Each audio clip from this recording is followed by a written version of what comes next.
Thanksgiving is officially over, and now it's time to get your little skateboarder the perfect Christmas complete. We're gonna break this into 3 categories. There's going to be a street board, a tranny board, and a cruiser board. This is gonna be a video for those of you who might not know exactly what you should get for the person who you're buying a skateboard for. If you have any questions at all, leave it in the comments down below and I will make sure to get to them. First thing we're gonna start with is the board. And if you know what kind of board company that the person who you're buying it for likes, then get that board company board. But more importantly, if they have a board already, measure the width of the board, because that's gonna tell you what size board you should get. And you don't wanna get them something that they're like, oh, I don't wanna skate this because it's the wrong shape or something. And while you are picking the board, it's probably safe to go with a normal popsicle shaped board. This is the traditional shape of a board, unless you know for a fact that they like a shovel nose type of board. These are kind of like the most popular boards that I see people skating now. So these are probably your best bet. And this is what I mean when I say a shovel shaped board, that one of the ends of the board is shaped more like a shovel, and a traditional shaped board has more of a popsicle stick shape to it. You can tell what kind of board setup they might want by asking them, do they like to skate ledges, rails, stairs? Then they want a street skateboard setup. Or if they say, oh, I like to skate like transition, half pipes, I like to skate in pools, then they probably want more of a tranny board setup. Transition board setup. Or if it's like their first board and you don't really know what size that they like or that they need, then get them something that's under a size 8 if they are a smaller person. If they are kind of a bigger person or have big feet, then up to an 8.5. A popular board companies could be April skateboards, Real skateboards, Primitive skateboards, Hockey skateboards, FA skateboards, Quasi skateboards, Toy Machine skateboards, Plan B skateboards, Girl skateboards, pretty much a bunch. There's a lot of different skateboard companies. And for the grip tape on the board, just get the Mob. It's kind of like industry standard. It's like the only thing I skate, and honestly to me, it's just like the best type of grip tape to get. After you get the board all figured out, we can move on to the trucks on the board. That's gonna help you turn and all that. Probably one of the most important things, honestly. Okay, I'll start off by telling you my favorite trucks, and then I'll tell you what pretty much everybody else's favorite truck is. My favorite trucks for skating are Thunder trucks. They're the perfect height for me. I love them, they're great. They're probably the best trucks that you can get because they turn super good and they do everything else very well. Moving on to the trucks, the best industry standard that you could probably get is just independent trucks. Whichever trucks you do decide to get, make sure that they match the width of the board that you're setting up. If you get trucks that are sized for an 825 and put them on a 775 board, then you're gonna have wheels sticking out past the board. It's gonna look weird. You're gonna look like a weird lowrider with the wheels sticking out. Also, I would recommend definitely going to a skate shop and bringing up these things to them so you can kind of tell them the trucks match the size of the board, right? Like just to make sure. And they'll probably be able to help you out. All trucks come in a variation of different heights, and it's totally just based off preference for most people. If you get a very high truck, then you're going to be sitting higher off the ground, obviously.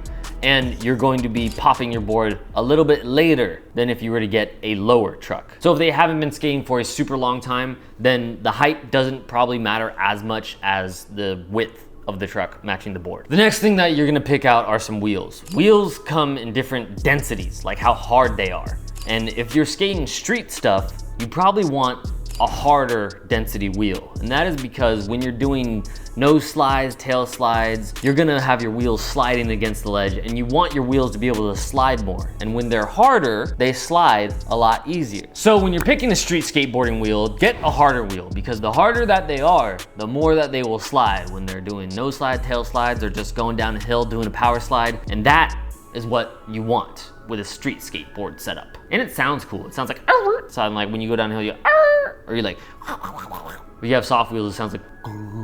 Next up on the list is bearings. Now, a good standard bearing that I consistently get over and over again is Bones Reds bearings. They're probably the best bang for your buck, and they last you pretty good long time. Also, another good bearing company is Bronson bearings. They have some pretty good mid-standard budget bearings, as well as their own high-end standard of bearings. So if you don't want to be going too fast, then you can also get them some mini logo bearings, because those are really good bearings still, but they're not going to be super quick, you know what I mean? They're gonna be kind of a little bit slower. If I was to recommend some wheels, I would say Bones wheels, and then Spitfire wheels, and then Ricta wheels are also good too. Those are the 3 wheels that I've skated in the past that I liked a lot. When you're picking the size of wheel for them, I would say nothing smaller than a size 53 millimeter wheel. If you get them a 52, it's probably because you know that they want small wheels. And if you're getting them like a big wheel, because a lot of people are skating bigger wheels nowadays, then back to the trucks, you want to get them a truck that's a little bit higher, because that wheel can get stuck in the board and that gives them wheel bite, and it can like just send them flying off their board just while they're turning. So make sure you get them a little bit higher trucks if you get them a bigger wheel. If they don't have a higher truck, then you could just get riser pads that you put in there, which honestly look kind of goofy. So just try to find a higher truck.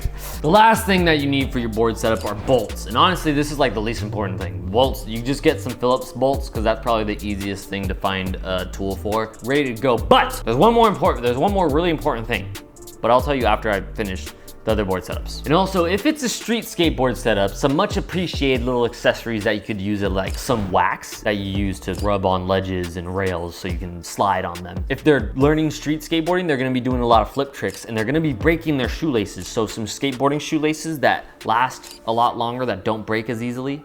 And they're gonna be jumping down some stuff, some stairs, so they're gonna be taking impact on their feet a lot more. So some very good insoles, which I will leave links to all of these things. That should be a good starting point for you if you're trying to get a new skateboard setup for a street skateboarder. Now, real quickly, let's go into everything that you need for a transition skateboarder. Pools, quarter pipes, half pipe. First off, the board you're gonna get them starts at an 8.25 and it can go up in size from there. Typically, people who skate transition would skate a wider board, but I would probably only go up to an 8.5 at the widest, unless you know for a fact that they like a wider board than that.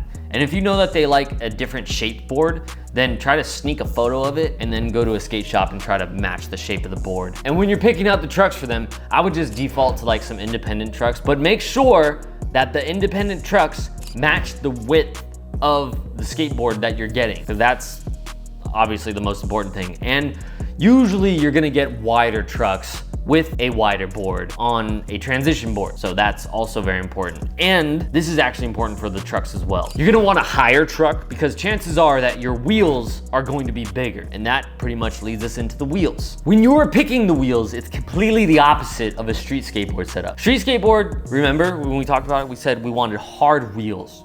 That's right, good job, Johnny. And now we're having a transition board setup. We want softer wheels because softer wheels can grip the walls of the transition better and they're faster. The grip tape on the board can just be some mob grip tape. The thing that's different about the hardware when it comes to the transition board is that if you picked out some wheels that are bigger and some trucks that are higher, then you want to get a longer bolt to reach